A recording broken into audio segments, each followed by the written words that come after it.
नमस्कार दोस्तों, आज बहुत ही इम्पोर्टेंट और ख़ास मुद्दा पे डिस्कस करेंगे। जैसे कि आपने थंबनेल देख ही लिया होगा, तो चलिए दोस्तों शुरू करते हैं जलियांवाला बाग हत्याकांड के ऊपर। मैं इस वीडियो में हर एक टॉपिक, हर एक पॉइंट पे पर्दा उठाऊंगा, हर एक पॉइंट से पर्दा उठाऊंगा। मेरी कोशिश होगी कि कोई किसी भी ऐसे मुद्दा आपसे न छूटे और ना ही आप किसी के सामने बेइज्जत हो। तो दोस्तों, गांधी जी तथा कुछ अन्य नेताओं के पंजाब प्रवेश पर प्रतिबंध लग गया था।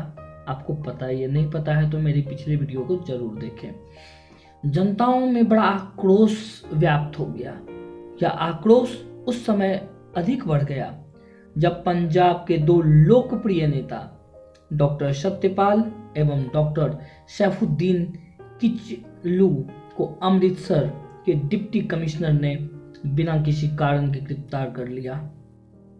इसके विरोध में जनता ने एक छोटा मोटा शांतिपूर्ण, एकदम शांतिपूर्ण जुलूस निकाला। पुलिस ने जुलूस को आगे बढ़ने से रोका और रोकने के क्रम में उन्होंने उस भीड़ पे गोली चला दी। परिणाम स्वरूप कई सारे लोग मारे गए। जुलूस देखते देखते कहते हैं ना, उग्रता का रूप धारण कर लिया और नतीजा उस भीड़ ने, उस जुलूस से उग्रित भीड़ ने 5 अंग्रेजों को मार गिराया। अमृतसर की स्थिति इस तरह से हो गई मानो युद्ध भूमि हो। 10 अप्रैल 1919 को शहर का प्रशासन सैन्य अधिकारी ब्रिगेडियर जनरल आर डायर को सौंप दिया गया। उसने 12 अप्रैल को कुछ गिरफ्तारी करवाई। कुछ अमुख्य गिरफ्तारी थी। सैनिक थे, कुछ क्रांतिकारी थे, कुछ लोकनायक थे और कुछ साधारण सिंपल से व्यक्ति थे। और उस जगह पे मार्शल लॉ लागू कर दिया गया। जिस तरह धारा 144 होता है ना आज के दौर में, उस समय मार्शल लॉ हुआ करता था। 13 अप्रैल 1919 को वैशाखी के दिन शाम के 4:30 बजे अमृतसर के जलियांवाला बाग में एक सभा का आयोजन हुआ और सभा में लगभग 20,000 व्यक्ति इकट्ठे हुए। कुछ लोगों को तो ये भी नहीं पता था, उस सभा में जो सम्मिलित कर्मचारी थे उन्हें यह भी नहीं पता था कि इस क्षेत्र में मार्शल लॉ लागू हुआ है। दूसरी ओर डायर ने उस दिन 9:30 बजे सभा को अवैधानिक घोषित कर दिया। उसके अनुसार यह सभा अनलीगल है, कानून के खिलाफ है। सभा में डॉक्टर किचलू एवं सत्यपाल की रिहाई एवं रॉलेट एक्ट के विरोध में भाषणबाजी की जा रही थी।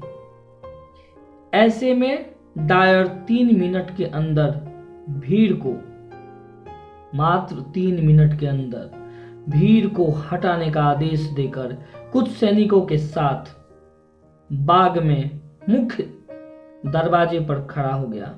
लगभग 1650 गोलियां 330 नंबर की चली, जिसमें करीब 1000 लोग मारे गए। इस बात को याद रखिएगा। और 3000 से अधिक घायल हुए। वैसे सरकारी रिपोर्ट का मानना है कि 379 यानी 379 व्यक्ति ही मारे गए और मात्र 1200 व्यक्ति घायल हुए। उस हत्याकांड में हंसराज नामक एक भारतीय ने डायर का सहयोग किया था। ये क्वेश्चन बार बार आता है, हंसराज। दीनबंधु एफ एंड्रयूज ने इस हत्याकांड को जानबूझकर की गई क्रूर हत्या कहा। अमृतसर के इस नरसंहार को मैंटिग्यू तक ने निवारक हत्या कहकर तीव्र वर्जना की है। उन्होंने भी इसे एक निर्मम हत्या की संज्ञा दिया। जलियांवाला बाग हत्याकांड के समय पंजाब का lieutenant governor Michael O'Dwyer थे। उसने डायर की स्क्रिप्ट के संदर्भ में कहा कि तुम्हारी कार्यवाही ठीक है। गवर्नर इसे स्वीकार करता है।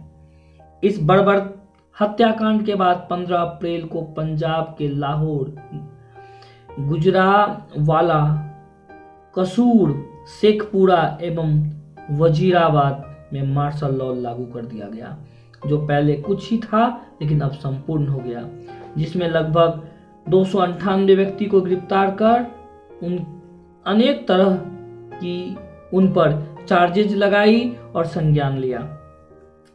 भारतीय सदस्य शंकर नायर ने इस हत्याकांड के विरोध में वायसराय की कार्यकारिणी परिषद से इस्तीफा दे दिया।